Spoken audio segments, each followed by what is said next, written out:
Fraîche rosée, descends sur chacune de nos vies. Faire de nous une terre fertile pour ta parole. Au nom de Jésus. Dans cette même position, nous allons accueillir son serviteur qu'il a prêté pour nous, pour sa parole ce matin, le pasteur William, sur vos ovations. Merci.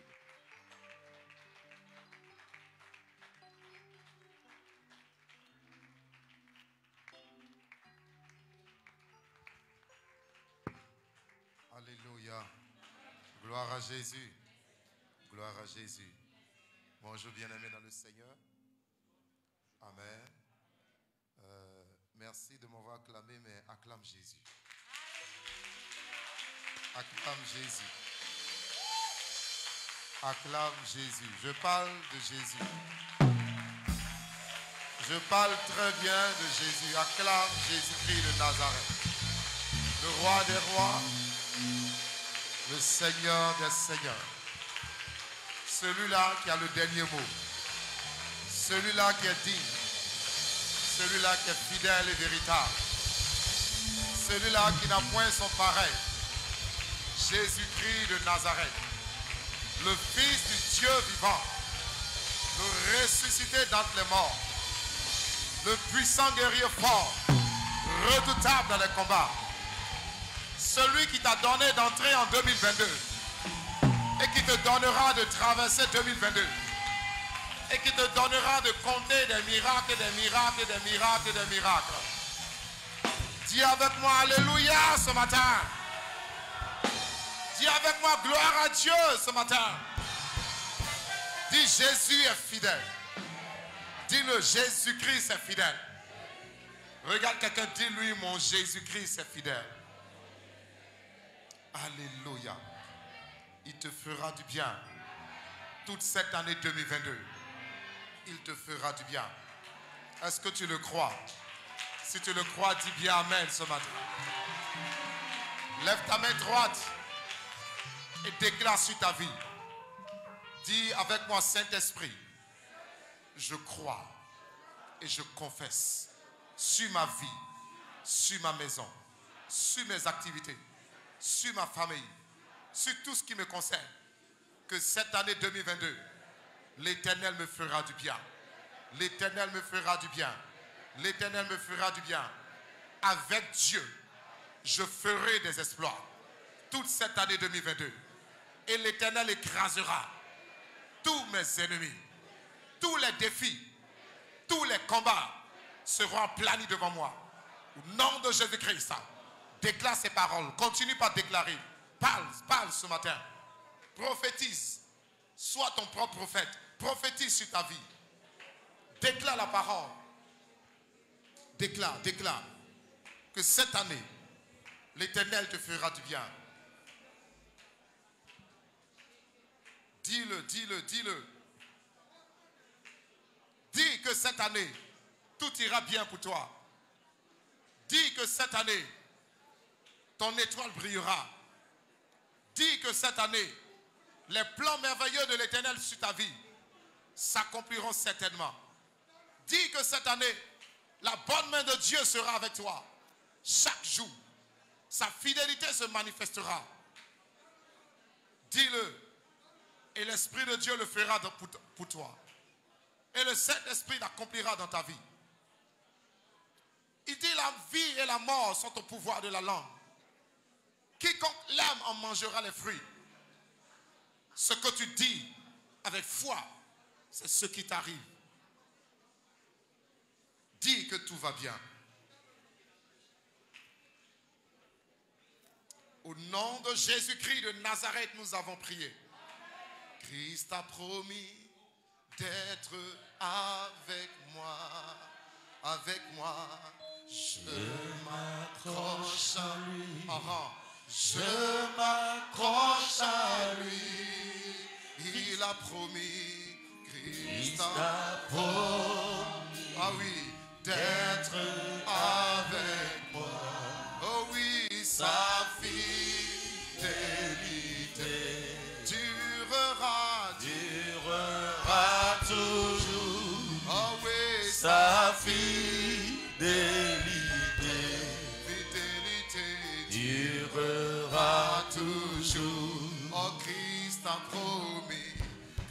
Christ a promis déclare d'être avec moi. Avec moi. Je m'accroche à lui. Oh oui, Je m'accroche à lui. Il a promis. Christ a promis d'être avec moi. Oh oui, Sa fidélité durera toujours. oh oui, Sa fidélité durera. toujours. Oh oui, sa fidélité durera. Durera toujours. C'est vrai, sa Sa fidélité durera toujours. ce que sa Bouche a dit, dis-le, sa main l'accomplit. Ce que sa bouche a dit, confesse avec foi. sa main l'accomplit. Oh oui, Ce que sa bouche a dit, oh oui, sa main l'accomplit. Ce que sa bouche a dit, oh oui, sa main l'accomplit. encore ce que sa bouche a dit. Oh oui, sa main l'accomplit. Ce que sa bouche a dit, oh oui, c'est vrai, sa main l'accomplit. oui, Seigneur, tu es fidèle. Ce que ta bouche déclare, ta main l'accomplit. Et Père, je crois et je proclame que toute cette année 2022, ta main fera de grandes choses dans la vie de chaque homme, de chaque femme dans cette salle. Ta main fera de grandes choses dans nos maisons, dans nos activités. Ta main fera de grandes choses dans nos familles, dans nos églises, dans notre nation. Ta main fera de grandes choses. Au nom de Jésus de Nazareth. Père, merci. Parce que si toi tu es pour nous, qui sera contre nous? Qui sera contre nous? Béni sois-tu. D'éternité en éternité. Béni sois-tu. De génération en génération. Merci pour ta fidélité. Merci pour ta grâce. Merci pour ta grandeur. Dans le nom de Jésus. Parle-nous ce matin. Instruis-nous ce matin. Fortifie-nous ce matin. Libère ta parole. Et que quelqu'un soit guéri. Libère ta parole. Que l'intelligence de quelqu'un soit renouvelée. Libère ta parole. Et que les montagnes soient aplanies. Libère ta parole. Et que les chaînes tombent ce matin. Libère ta parole. Et que la foi soit déclenchée. Et que les miracles se manifestent. Libère ta parole. Et manifeste ta puissance. Et ta gloire dans la vie de ton peuple. Merci Père. Parce qu'il en est ainsi. Que toute opposition satanique. Toute opposition diabolique. Toute opposition démoniaque. Toute opposition du monde des ténèbres, à l'œuvre de ta parole, à la manifestation de ta puissance, de ta gloire, soit liée et enchaînée et chassée dans les abîmes. Nom de Jésus-Christ Nazareth, je brise toute chaîne du diable, je brise toute chaîne des ténèbres et je libère la gloire de Dieu dans nos vies ce matin. Au nom de Jésus, Père, merci, parce que cette année, ton peuple comptera des miracles et des miracles et des miracles et des miracles. Au nom de Jésus-Christ. Alléluia. Merci Seigneur. Gloire à Dieu. Assieds-toi dans sa présence. Que Dieu te bénisse abondamment. Amen. Alors bonjour bien-aimé dans le Seigneur. Que Dieu te bénisse. Aide-moi à bénir ton frère et ta soeur à côté de toi. Dis-lui que Dieu te bénisse mon frère. Que Dieu te bénisse ma soeur. Que la grâce de Dieu soit avec toi. Amen. Je rends grâce à Dieu pour cette grâce, cette opportunité d'être avec vous encore ce matin. Amen. Et je dis merci au Seigneur pour la vie de Papa Bazaré qui m'a accordé cette grâce de partager la parole de Dieu avec vous. Que Dieu bénisse son serviteur, que Dieu l'élève, que Dieu manifeste sa gloire dans sa vie. Alléluia. Aide-moi à acclamer le Seigneur pour sa vie, pour la vie de Maman Bazaré. Alléluia. Gloire à Jésus. Je bénis le Seigneur pour la vie de tous les serviteurs de Dieu, de tous les hommes de Dieu qui sont là. Voilà, et le pasteur Ogujobi, pasteur Obidier, voilà, et Maman Grâce, la servante de Dieu, soyez bénis. Voilà, acclamez le Seigneur pour, voilà, les serviteurs et la servante de Dieu. Gloire à Jésus. Bénis le Seigneur pour la vie de tous les anciens de la maison. Voilà, l'ancien Gaëtan, l'ancien Zougou et tous les anciens. Soyez bénis, soyez bénis. Acclame le Seigneur, acclame le Seigneur. Alléluia. La vie de chaque personne est précieuse. Et ce que chacun fait dans la maison de Dieu est très important. Alléluia. La Bible dit, rendez honneur à ceux qui sont dignes d'honneur. Gloire à Jésus. Si tu aimes acclamer les autres, Dieu fera en sorte qu'on t'acclamera. Alléluia. Si tu sais encourager les autres, Dieu fera en sorte qu'on t'encourage. Gloire à Jésus. Alléluia. Que Dieu vous bénisse. Que Dieu vous bénisse. En tout cas, acclame le Seigneur pour la vie du groupe musical. Parce qu'ils nous conduisent dans la louange de l'adoration. Ce n'est pas du tout facile, mais le Seigneur est leur force. Amen. Que Dieu vous bénisse abondamment. Et acclame le Seigneur pour ta propre vie. Parce que tu es précieux aux yeux de l'Éternel. Gloire à Jésus. Acclame le Seigneur pour ma chérie, pour mon intercesseuse, pour ma femme qui est là ce matin. Alléluia. Gloire à Jésus. Que Dieu vous bénisse. Voilà, je suis venu avec des soldats, avec Gidas et avec Confid. Que Dieu vous bénisse. Voilà, encourage-les, s'il te plaît. Amen. Ce matin, nous allons aller très vite. Le Seigneur veut nous parler de certaines choses très, très importantes. Ce matin, le Saint-Esprit m'envoie te parler de 6 clés pour réussir avec Dieu en 2022. Alléluia. C'est le thème du message ce matin, 6 clés. 6 clés pour réussir avec Dieu en 2022. Amen. Voilà, je précise bien pour réussir avec Dieu. Gloire à Jésus. Réussir selon Dieu. Réussir avec le Seigneur. Parce que nous sommes dans le Seigneur. Et tout ce que nous faisons pour le Seigneur. Nous le faisons avec le Seigneur. Nous le faisons en Christ, dans le Seigneur. Alléluia. Gloire à Jésus.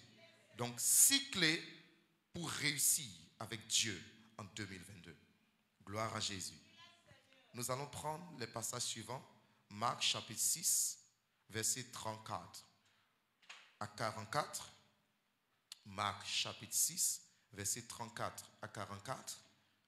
Ensuite, Jean chapitre 6, verset 1 à 14. Donc, Marc 6, verset 34 à 44. Et Jean 6, verset 1 à 14. Vous y êtes?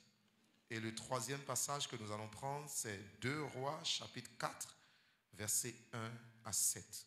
2 Rois, chapitre 4, verset 1 à 7.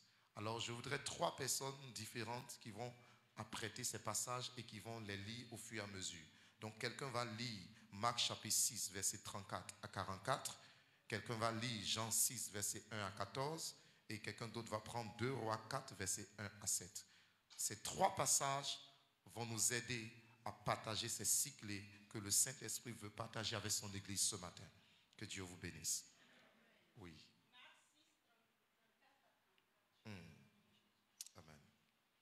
Quand il sortit de la barque,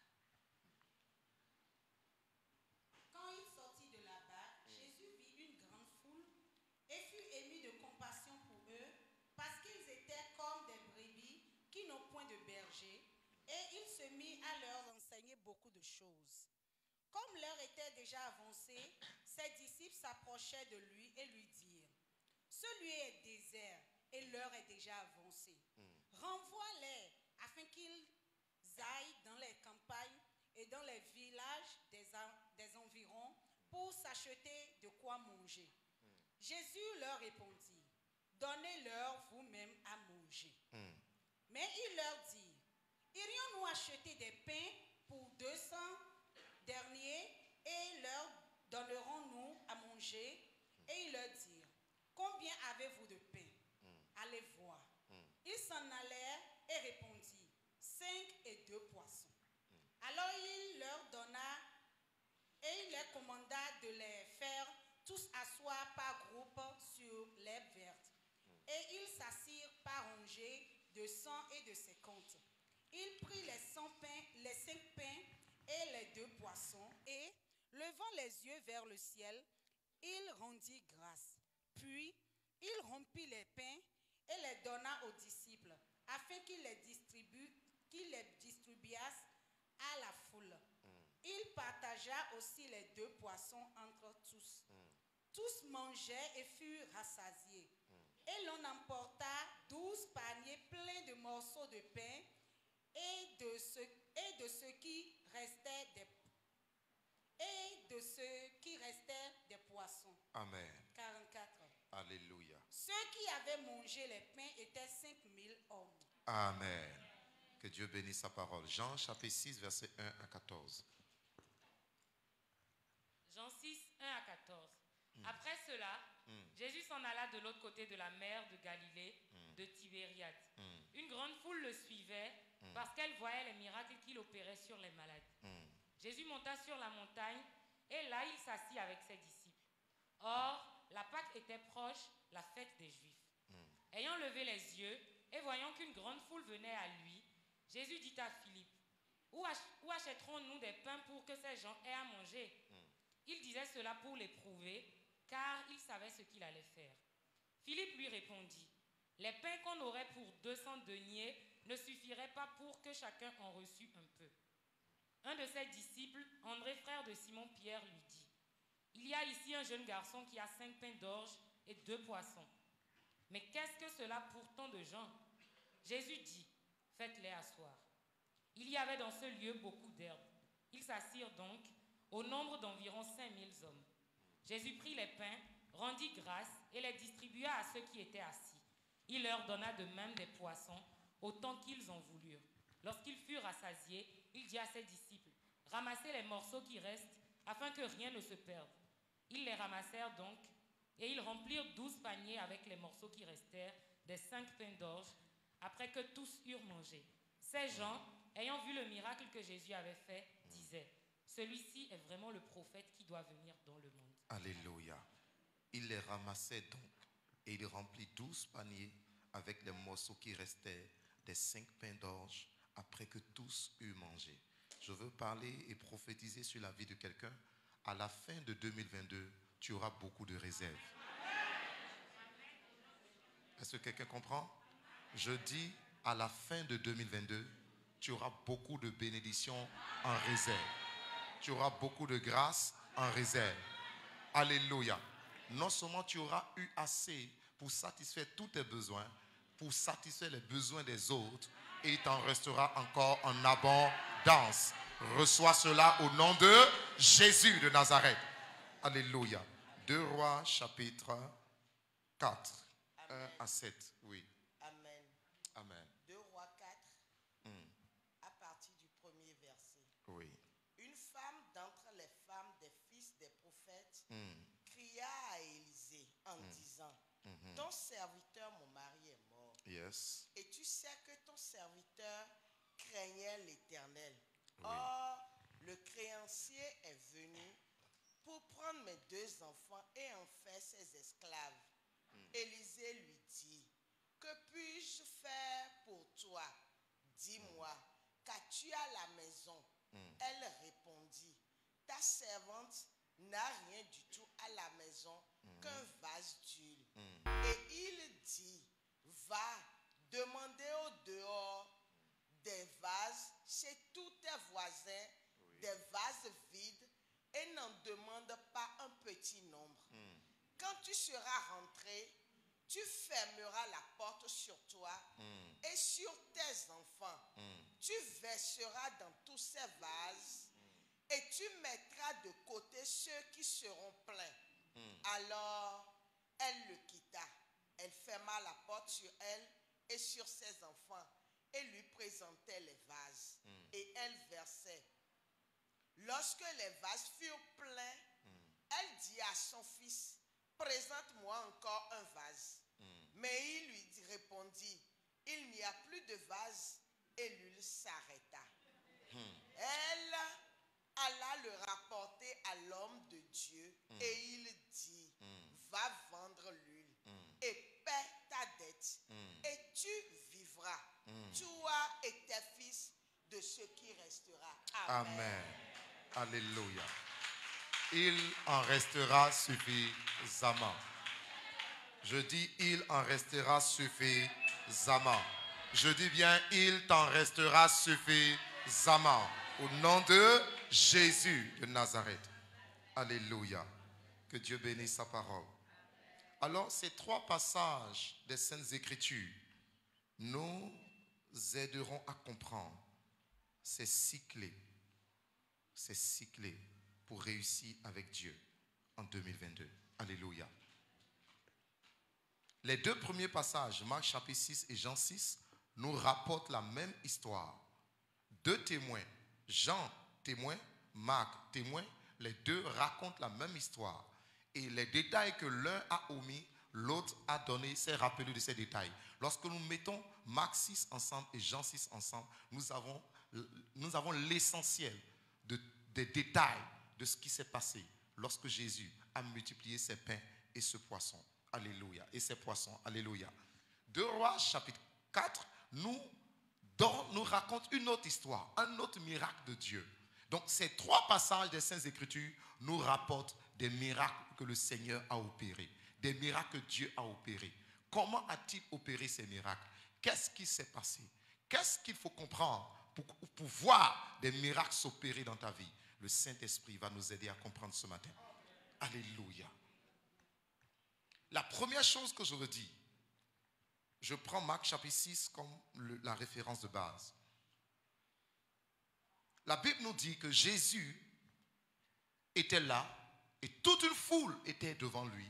Toute une foule était autour de lui et il s'est mis à leur enseigner beaucoup de choses. Et pendant qu'il leur enseignait toutes ces choses, alors la nuit va commencer par tomber. Et les disciples vont constater que l'endroit où ils se trouvent est éloigné du village, est éloigné de la ville et il n'y a pas à manger dans cette zone. Comment est-ce que les gens vont manger? Comment est-ce que les gens vont se loger? Comment est-ce qu'ils vont passer la nuit? Alors les disciples ont commencé par s'inquiéter. Et les disciples iront vers le maître pour dire, maître, il se fait tard. La foule n'a rien mangé ici. Renvoie-les. Alléluia. Et Jésus, sachant ce qu'il voulait opérer et sachant ce qu'il voulait enseigner aux disciples et à l'église, alors Jésus va se mettre à se manifester. Alléluia. Gloire à Jésus. Le verset 34 nous dit ceci. Quand il sortit de la barque, Jésus vit une grande foule et fut ému de compassion pour eux. Parce qu'ils étaient comme des brebis qui n'ont point de berger. Et il se mit à leur enseigner beaucoup de choses. Comme l'heure était déjà avancée, ses disciples s'approchaient de lui et dit, ce lieu est désert et l'heure est déjà avancée. Renvoie-les afin qu'ils aillent dans les campagnes et dans les villages des environs pour s'acheter de quoi manger. Jésus leur répondit, donnez-leur vous-même à manger. Mais il lui dit, irions-nous acheter des pains pour 200 deniers et leur donnerions-nous à manger? Alléluia. La première clé que je voudrais partager avec toi ce matin, pour expérimenter des miracles de Dieu dans ta vie, commence à penser en termes de miracles. Note cela, commence à penser, apprends à penser en termes de miracles. Ne regarde pas les choses avec les yeux naturels seulement. Ne sois pas focalisé seulement sur le désert, sur le manque, sur la pénurie, sur les obstacles, sur les empêchements, sur les incapacités, sur les faiblesses. Les disciples étaient focalisés sur le naturel. Les disciples fonctionnaient avec leurs 5 sens. Nous sommes dans le désert, number 1. Dans le désert, il n'y a rien. Nous sommes dans le désert. Number 2, il n'y a pas assez à manger ici. Number 3, comment est-ce qu'ils vont se loger? Ils ne voyaient que la réalité. Ils ne voyaient que le manque. Ils ne voyaient que les difficultés. Ils étaient des hommes naturels. Mais laisse-moi te dire, en tant qu'enfant de Dieu, Jésus dit qu'il faut que nous naissions de nouveau. Lorsque nous venons à Jésus-Christ, nous naissons de nouveau. Et nous naissons comment? Nous naissons dans la famille spirituelle de Dieu. Nous devenons des hommes et des femmes surnaturels. À tous ceux qui l'ont reçu, il leur a donné le pouvoir de devenir enfants de Dieu. Ils ne sont plus nés de la chair. Ils ne sont plus nés du sang. Ils ne sont plus nés de la volonté de l'homme. Ça veut dire qu'ils ne sont plus nés de façon naturelle. Le naturel est passé. Ils sont passés à un autre niveau, une autre dimension. Ils sont nés de Dieu. Dieu est esprit. Dieu est esprit. Dieu ne fonctionne pas avec les sens physiques, non. Dieu fonctionne avec le surnaturel parce qu'il est esprit. Si tu es enfant de Dieu, si tu es fils de Dieu, si tu es fille de Dieu, commence à penser avec l'esprit. Et le sens de l'esprit, c'est ce que la Bible appelle la foi. Nous sommes trop conscients des choses naturelles, des difficultés naturelles. Tu ne peux pas voir Dieu agir dans ta vie si tu continues à penser seulement à ce qui est naturel, à ce que tu vois, à ce qui te manque, aux impossibilités. Non. La première chose que Jésus a voulu régler, c'est de changer leur façon de penser. Les gens lui ont décrit la réalité. Nous sommes dans le désert. Il n'y a pas à manger. Il n'y a rien ici. Il n'y a pas de restaurant ici. Il n'y a pas de supermarché. Il n'y a pas de boutique. Il n'y a pas de marché. On ne vend pas de tomates ici. Il n'y a rien. Renvoie la foule. Ils ont décrit tout cela. La seule réponse que Jésus leur donne, donnez-leur vous-même à manger. Mais quand Jésus dit donnez-leur vous-même à manger, il a vu Pierre, il a vu Jacques, il a vu Jean. Ils ne sont pas des boulangers. Ils n'ont pas de restaurant. Ils n'ont rien là sur eux. Jésus voit qu'ils n'ont rien. Et il dit donnez-leur vous-même à manger. Jésus-Christ a voulu changer la mentalité des disciples. Beaucoup d'enfants de Dieu ont un problème de mentalité. Comment tu vois les situations? Comment tu penses?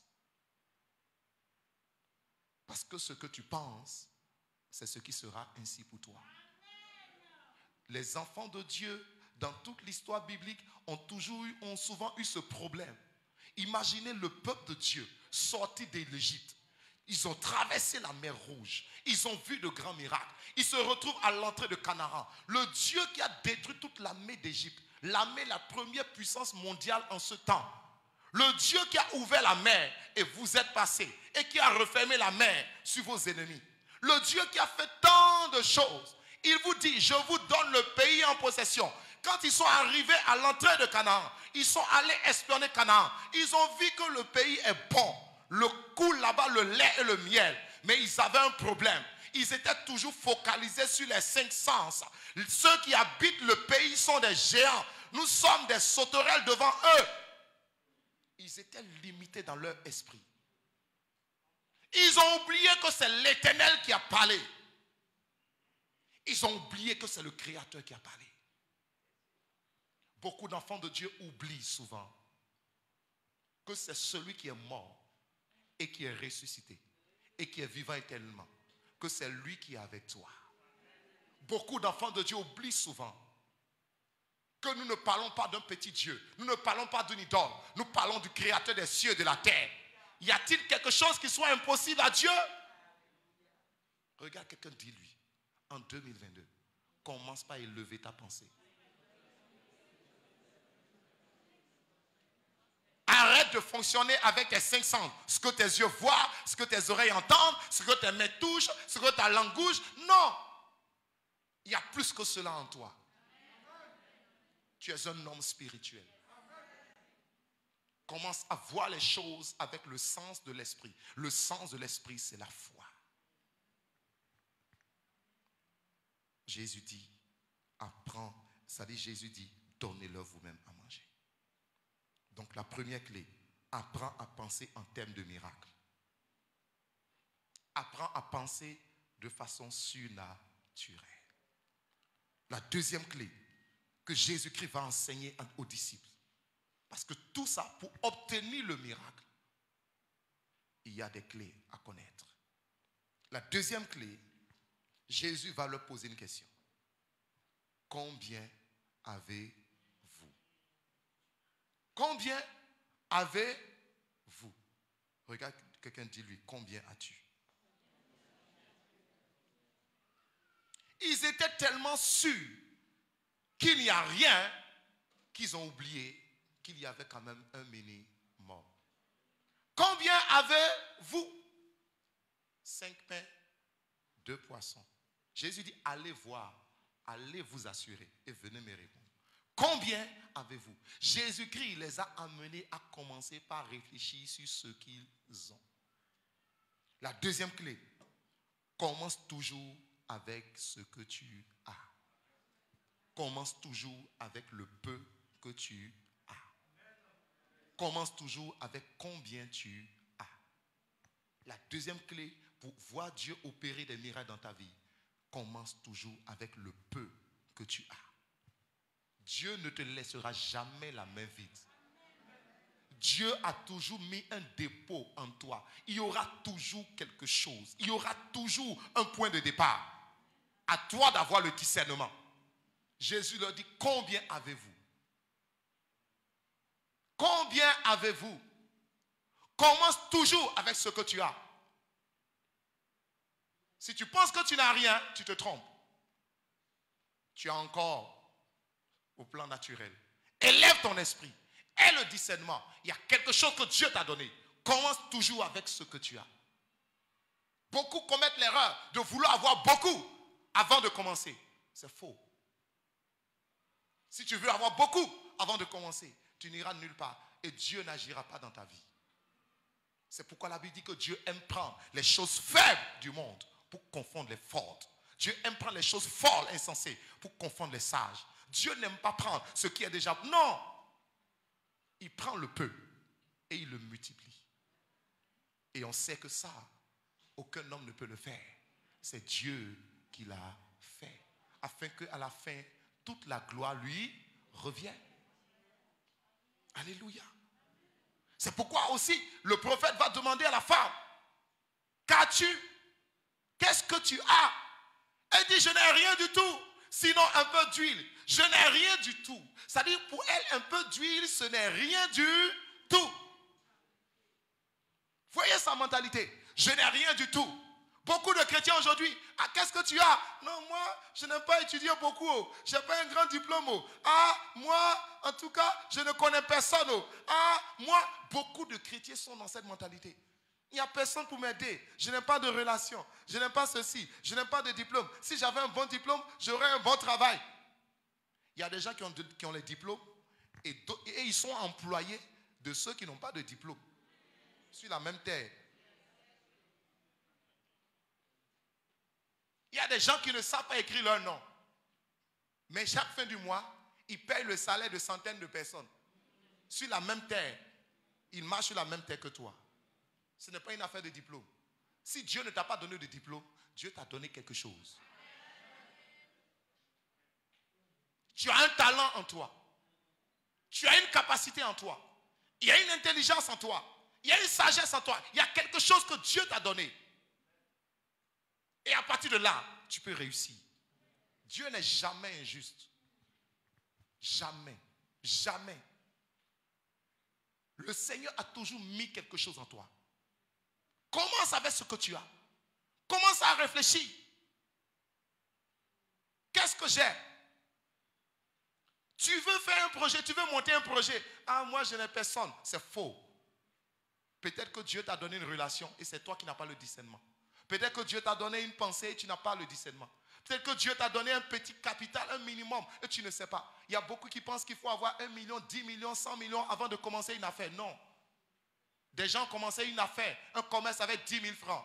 Et parce qu'ils ont été sages, ils ont su gérer. Et que la main de Dieu est rentrée dedans. De 10 000 francs, ils sont passés à 20 000, à 100 000, à 1 million, à 10 millions.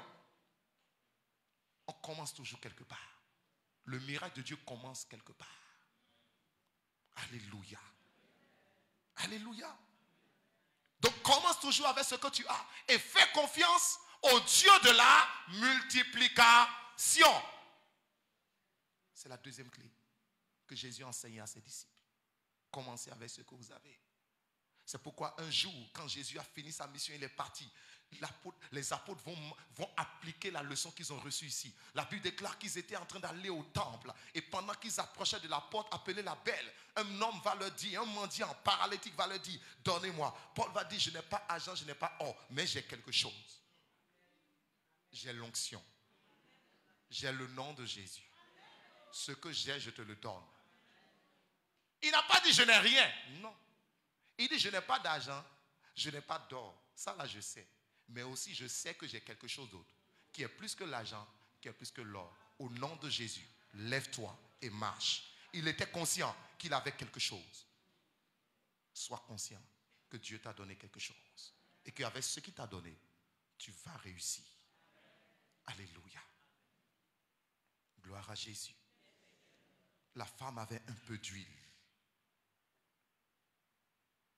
Gloire à Jésus. La troisième clé, ça se trouve dans le verset 39 ici. Quand ils sont allés voir, ils sont revenus pour dire, Maître, nous avons 5 pains et 2 poissons. 39. Alors il leur commanda de les faire tous asseoir par groupe sur l'herbe. Et ils s'assirent par rangées de 100 et de 50. Alléluia. Regardez tout ce que Jésus est en train de faire avant d'opérer les miracles. Souvent, écoutez, enfants de Dieu, Dieu ne travaille pas au hasard. C'est-à-dire, le miracle, ce n'est pas de la magie. Non, Dieu est organisé. Il dit, faites-les asseoir par rangée de 50 et de 100. Écoutez, si tu veux voir Dieu agir dans ta vie en 2022, sois organisé. C'est la troisième clé. Sois organisé. Dieu ne travaille pas dans le désordre. Dieu ne travaille pas dans le désordre. Je répète, Dieu ne travaille pas dans le désordre. Il est organisé. Même la création, c'est de l'organisation, de la planification, de la discipline. Un enfant de Dieu qui veut réussir doit être organisé, doit être discipliné. Discipliné. C'est pourquoi Jésus-Christ a dit, allez et faites de toutes les nations mes disciples. Disciple, c'est discipline. Quelqu'un qui suit une discipline. Il y a des règles à observer. Il y a des principes à respecter. Il y a une manière de faire. Organisation. Le miracle ne se passe pas dans le désordre. Non. Un enfant de Dieu qui ne sait pas à quel moment il faut dormir, à quel moment il faut se lever, à quel moment il faut travailler, à quel moment il faut réfléchir. Et puis tu mélanges tout. Au moment où il faut dormir, toi tu es en train de faire, tu es distrait, en train de faire autre chose. Au moment où il faut travailler, tu es en train de dormir. Non, si tu mélanges tout, ta vie sera mélangée. Il y a un temps pour chaque chose. Dieu n'a pas créé l'homme au début, le premier jour de la création. Il pouvait créer l'homme. Mais s'il créait l'homme, avant d'atteindre le 6e jour, l'homme allait mourir. Il allait manger quoi? Il allait vivre où? Imaginez, Dieu voit, la terre était informe et vide. Il y avait de l'eau à la surface de la terre. L'Esprit de Dieu se mouvait. Et puis Dieu se lève le premier jour. Il n'y a pas de lumière. Tout est sombre. Et puis Dieu dit, faisons l'homme. Et puis l'homme apparaît. L'homme est un poisson. Il va se noyer. 5 minutes après, il est noyé. Il va rester où? Il n'y a pas d'herbe, il n'y a pas de plante, il n'y a rien à manger. L'homme va manger quoi? Un enfant qui vient de naître. Et puis tu le mets dans un système de jeûne. Il va jeûner. Il va retourner d'où il venait. Alléluia. Dieu est organisé. C'est pourquoi la Bible dit que Dieu fait toutes choses bonnes en son temps. Écoute, si au moment où tu dois travailler, tu es en train de t'amuser, au moment où tu devais manger, tu vas mourir de faim. Si au moment où il faut semer, tu es là, tu es distrait, au moment de la récolte, tu n'auras rien à moissonner, tu vas mourir de faim. Si tu es jeune, sache que c'est aujourd'hui. Tu dois préparer l'avenir. Ce que tu seras dans 5 ans, dans 10 ans, dépend de ce que tu fais aujourd'hui. Il n'y a pas de magie. Non. Dans tout cela, Jésus n'a pas encore prié. Jésus est en train de poser les pas, préparer le miracle. Il n'a pas encore prié. Il va prier pour que le miracle s'opère, mais il n'a pas encore prié. Chrétien, on ne se lève pas, on prie seulement, et puis on attend que Dieu fasse, et puis c'est comme ça. Non. Avant la prière, il y a des dispositions à prendre. Après la prière, il y a des dispositions à prendre. Est-ce que quelqu'un comprend la parole de Dieu? Alléluia. Alors dis à quelqu'un, sois organisé.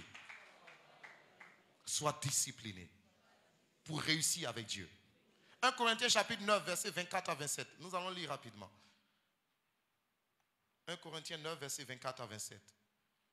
Quelqu'un qui a trouvé, lit. Quelqu'un d'autre prend 2 Timothée 2, versets 4 à 5. 2 Timothée 2, versets 4 à 5.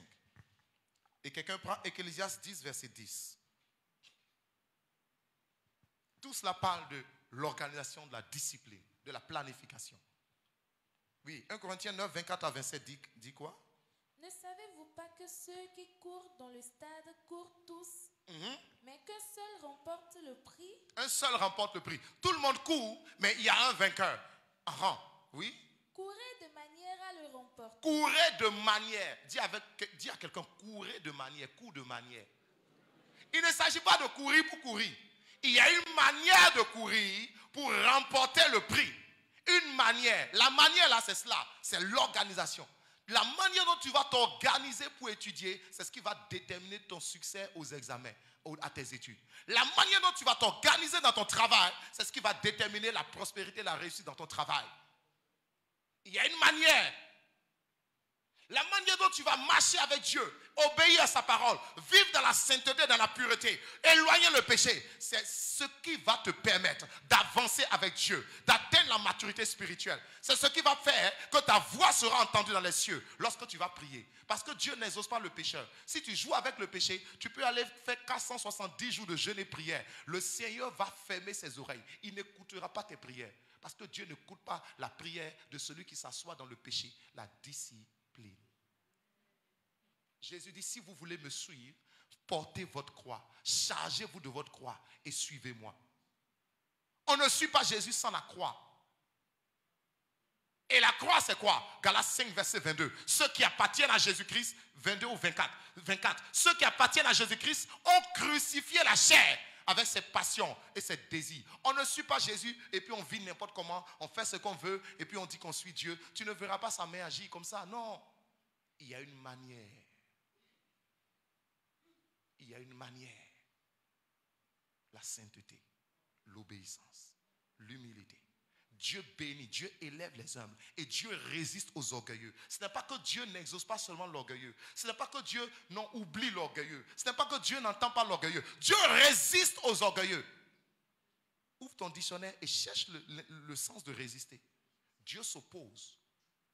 Quand tu es orgueilleux, ce n'est pas seulement que Dieu t'ignore, non. Il ne t'ignore même pas. C'est-à-dire il s'oppose, il te combat. Si Dieu te fait la guerre, tu iras où? Même Satan va refuser de rentrer dans ton palabre avec Dieu. Personne ne viendra t'aider. Si Dieu commence à te combattre, personne. Allez demander à notre frère bien-aimé Jonas, le prophète Jonas, allez lui demander. Allez lui demander. Il a voulu fuir Dieu. On sait comment ça s'est passé. Un poisson l'a avalé. Et puis Dieu a fait en sorte qu'il reste vivant dans le ventre du poisson. Et le poisson l'a vomi exactement là où il refusait d'aller. Dieu. Regarde, quelqu'un dit Dieu.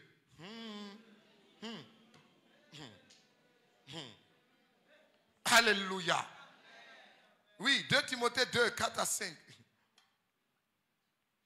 Timothée 2, 4 à 7. Il n'est pas de soldat qui s'embarrasse des affaires de la vie, s'il veut plaire à celui qui l'a enrôlé. Oui. Et l'athlète n'est pas couronné s'il n'a combattu suivant les règles. Ah, dis à quelqu'un, il y a des règles. C'est ça, il y a des règles. Pour que Dieu agisse dans ta vie, il y a des règles. Et c'est ce que nous sommes en train de partager. Oui. Le dernier verset, Ecclésiaste 10, 10. Ecclésiaste 10, 10. Oui. S'il a émoussé le fer et s'il n'en a pas aiguisé le tranchant, il devra redoubler de force. Mais la sagesse a l'avantage du succès. Alléluia. Dis à quelqu'un, sois sage. Oui, c'est ça l'organisation.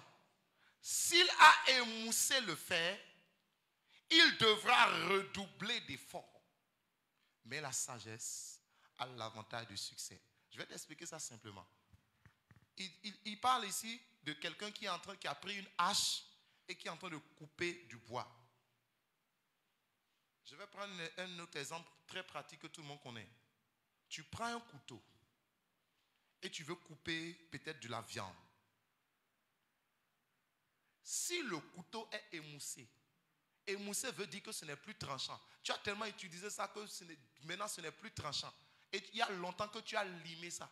Donc ce n'est plus tranchant. C'est ce que veut dire émoussé. Quand tu vas mettre le couteau sur la viande, qu'est-ce qui va se passer? Tu vas fournir beaucoup d'efforts. Tu seras en train de faire comme ça. Faire comme ça. Est-ce que ça va couper? Même si ça doit couper là, c'est que ça va te prendre du temps. Tu vas fournir beaucoup d'efforts. Il dit, mais la sagesse a l'avantage du succès. Alléluia. La sagesse, merci. La sagesse, c'est que, au lieu de perdre ton temps avec un couteau qui est émoussé, prends le couteau, lime-le en 5 minutes. Dès que tu le poses sur la viande, il te coupe la viande et tu gagnes du temps. C'est ça l'organisation. Si ce que tu dois faire au point B, tu le fais au point A, quand tu mets la charrue avant les bœufs, tu vas perdre du temps. Tu vas te fatiguer et tu auras très peu de résultats. Mais si tu fais les choses selon l'ordre normal, tu vas gagner du temps, tu auras de bons résultats, tu seras efficace. Et ça m'est arrivé dans la semaine. Je voulais couper une corde à la maison. Et j'ai pris un couteau. J'ai fait 1 fois, 2 fois, 3 fois. Le couteau dit me voici, la corde dit me voici. Et je me suis rappelé d'Ecclésiaste 10:10. J'ai déposé la corde. Je suis allé acheter, j'avais acheté un paquet de lames, un paquet de nouvelles lames, il y a quelques jours. Je suis allé juste prendre une lame. Dès que j'ai posé la lame, la corde s'est coupée. Et j'ai dit, Ecclésiaste 10:10 a raison. J'avais pris le couteau, j'ai fait comme ça, fait comme ça, fait comme ça. Et puis, le Saint-Esprit m'a rappelé, Ecclésiaste 10:10. J'ai déposé. La lame a coupé. Un seul coup. Je n'ai pas fait aller-retour avec la lame, non. Dès que j'ai fait comme ça, ça a coupé. Donc, c'est une affaire d'organisation. Beaucoup d'enfants de Dieu ne sont pas organisés. Ils font les gens rien, ils veulent que Dieu agisse. Non. Jésus dit, faites-les asseoir par rangée de 50 et de 100. Alléluia. Gloire à Jésus. Clé numéro 4. La Bible dit que Jésus va prendre les pains et le poisson, va lever les yeux vers le ciel, va bénir, va rendre grâce à Dieu.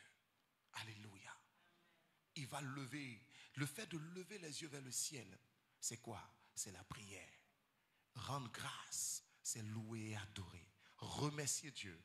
Parce que Jésus, quand il priait, il était tellement convaincu que Dieu l'a entendu et que le Père l'a exaucé, qu'avant même de recevoir, il commençait toujours déjà par dire merci.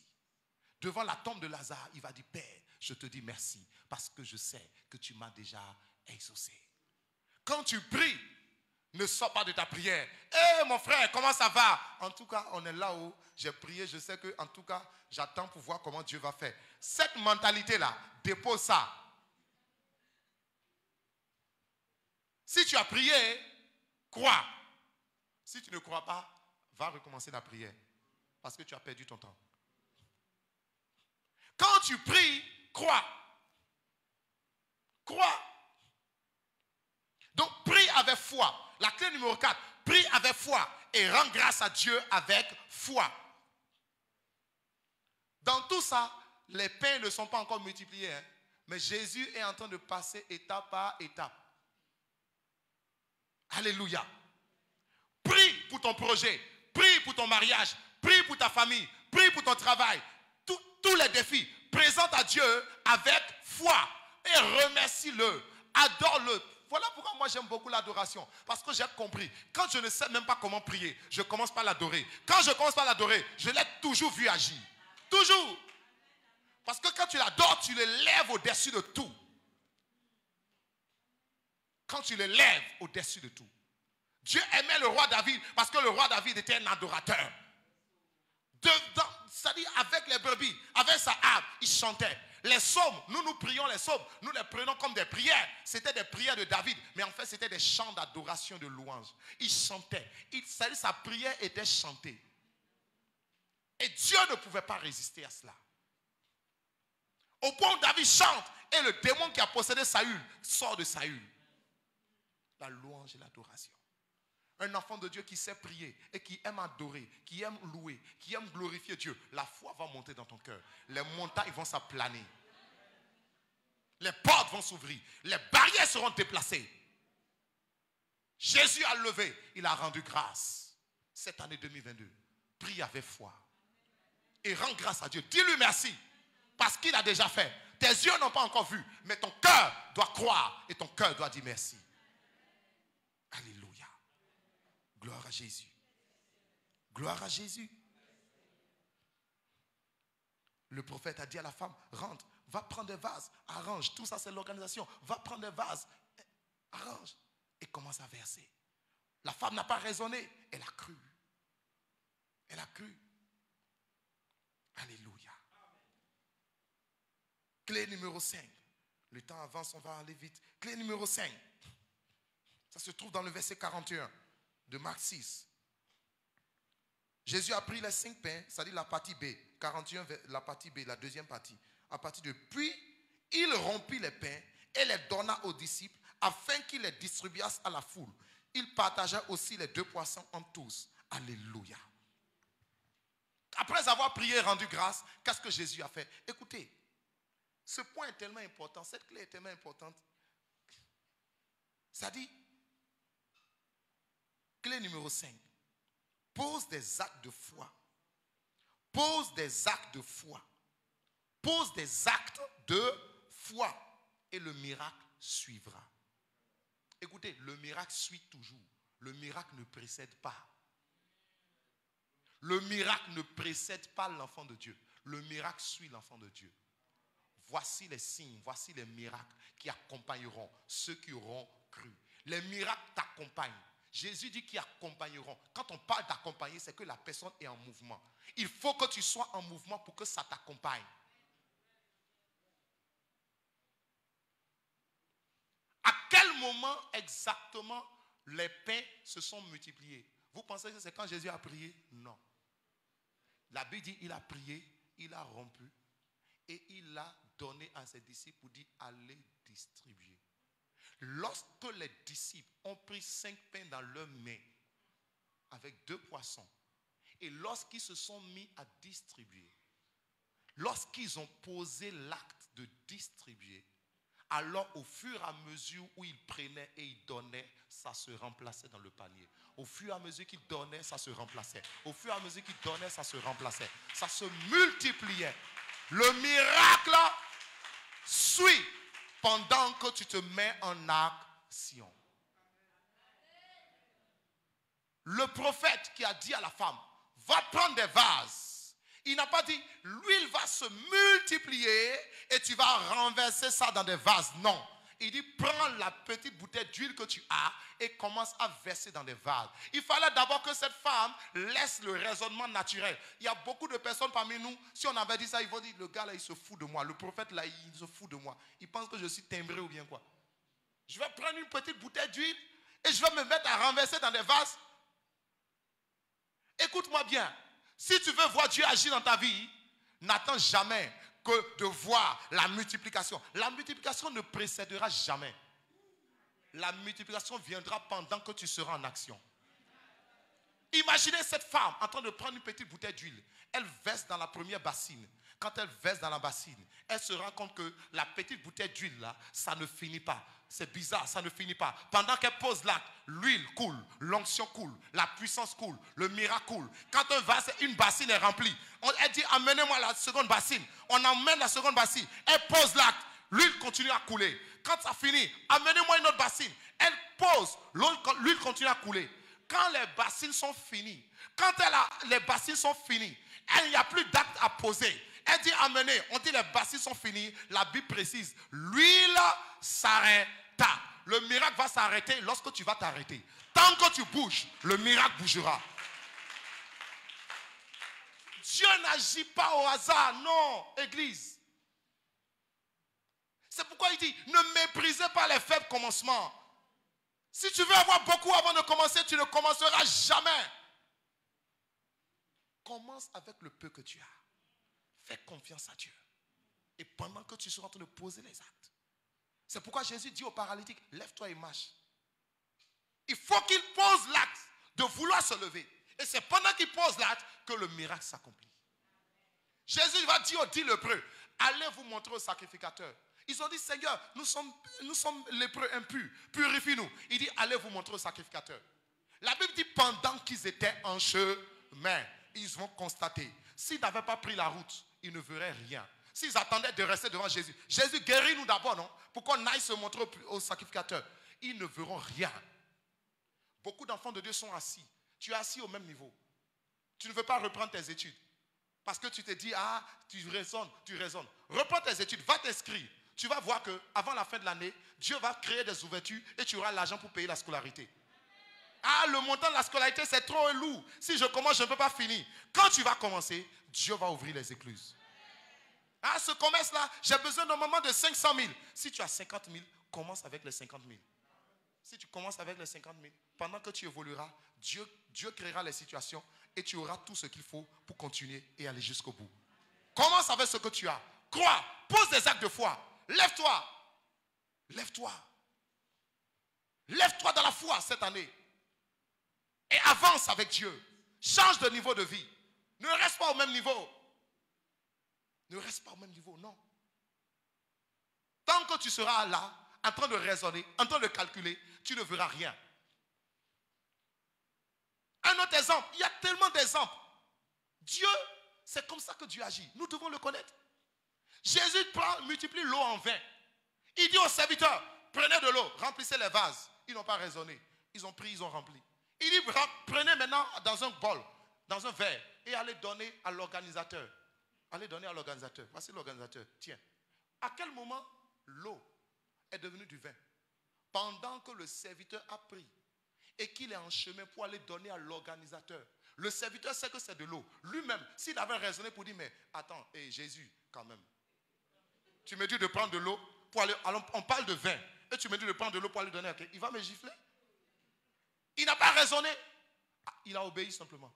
Pendant qu'il est en chemin, au moment où il tend, le temps que le verre d'eau quitte sa main et que ça apparaisse sous les yeux de l'organisateur là, en une fraction de seconde, l'eau est devenue du vin. Lui, il tend de l'eau, l'autre prend, il voit du vin. Si tu ne poses pas d'acte, tu ne verras pas le miracle de Dieu.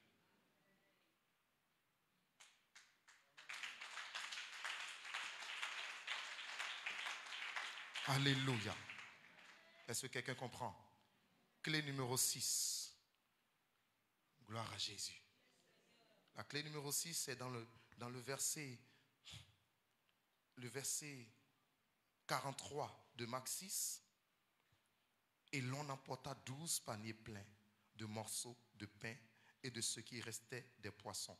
Jean 6, verset 12 à 13, nous le dit très bien. Jean 6, verset 12 à 13.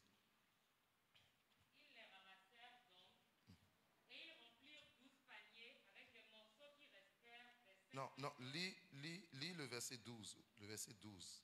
Lorsqu'ils furent rassasiés, il dit à ses disciples, ramassez les morceaux qui restent, afin que rien ne se perde. Ah, Jésus-Christ a multiplié les pains et les poissons. Plus de 5000 hommes ont mangé. Et quand la Bible dit pas de 5000 hommes, c'est hommes, garçons, hommes masculins, sans compter les femmes et les enfants. Donc, ils ont mangé. Et quand ils ont fini de manger, il restait encore des pains et des poissons. Jésus-Christ pouvait ignorer ça. Oh, moi, je suis le multiplicateur. J'ai tout à ma disposition. Il pouvait négliger ça. Il a dit non. Il dit ramassez ce qui reste afin que rien ne se perde. Écoute-moi bien. Avec Dieu, si Dieu te donne une bénédiction et que tu la gaspilles, il ne t'en donnera plus. Une clé importante pour aller de gloire en gloire avec Dieu, ne gaspille pas ce que Dieu te donne. Il faut savoir épargner. Il faut savoir épargner. Il faut savoir protéger la bénédiction. Si Dieu te donne quelque chose, ne gaspille pas. Non. Ne gaspille pas. Tout le monde a mangé. La Bible a précisé. Après avoir mangé, tout le monde a mangé, tout le monde est rassasié. Le reste là, il faut garder cela. Ça peut servir après. Ne gaspille pas. Il y a des gens, quand ils ont tellement à manger, ils jettent même de la nourriture. C'est dangereux. Ne jette pas de la nourriture. Si tu es rassasié, regarde autour de toi. Il y a quelqu'un qui a faim. Donne-lui, il va manger. Tu auras fait quelque chose de bon. On ne gaspille pas la bénédiction. Dieu ne gaspille pas ses bénédictions. On ne gaspille pas. Donc la clé numéro 6, ne gaspille pas la bénédiction de Dieu. Il faut savoir épargner. Ce n'est pas parce qu'aujourd'hui tu as gagné 10 000 que tu vas manger tous les 10 000. Non. Il faut savoir mettre un peu d'argent à côté. Il faut savoir épargner pour réinvestir. Faut pas, c'est-à-dire, faut pas être désordonné. Non. Non. Alléluia. Alléluia. Donc il y a ce qu'il faut faire avant le miracle. Il y a ce qu'il faut faire après le miracle. Tout ce que Dieu t'a donné, il veut que tu le multiplies, que tu le fructifies et que tu le protèges, que tu le gardes. Ne sois pas quelqu'un, ne sois pas négligent. Dieu t'a donné l'onction, protège l'onction. Ne joue pas avec. Dieu t'a donné un talent, un don, protège le don. Ne joue pas avec. Dieu t'a donné de l'argent, il faut savoir l'utiliser. Que ce soit utile pour toi et ta famille, que ce soit utile pour l'église, que ce soit utile pour les autres, que ce soit utile pour le royaume de Dieu. Mais ne gaspille pas l'argent dans du n'importe quoi, dans des choses inutiles pour Dieu, inutiles pour les autres. Tu gaspilles l'argent. Non. Tout ce que Dieu nous donne, il veut qu'on le garde, qu'on le protège et qu'on l'utilise à bon escient. Jésus a dit, ramassez pour que rien ne se perde. Dieu n'aime pas perdre. Dieu n'aime pas perdre. Alléluia. Alors ce matin, le Saint-Esprit nous a permis de partager ces 6 clés. Je résume juste la première clé. Apprends à penser en termes de miracle. La deuxième clé, commence toujours avec ce que tu as, le peu que tu as. La troisième clé, sois organisé, sois discipliné, sois ordonné. La quatrième clé, prie avec foi, remercie Dieu, rends-lui grâce, loue-le, adore-le. La clé numéro 5, pose des actes de foi. Et pendant que tu seras en action, le miracle te suivra. Et la clé numéro 6, ne gaspille pas ce que Dieu te donne. Mais sache le conserver, sache épargner, sache protéger. Alléluia. Que Dieu te bénisse. Je prie que le Saint-Esprit t'accorde la grâce et la sagesse pour mettre cela en pratique. Et en 2022, tu réussiras certainement au nom de Jésus-Christ. Amen. Bon dimanche. Heureuse.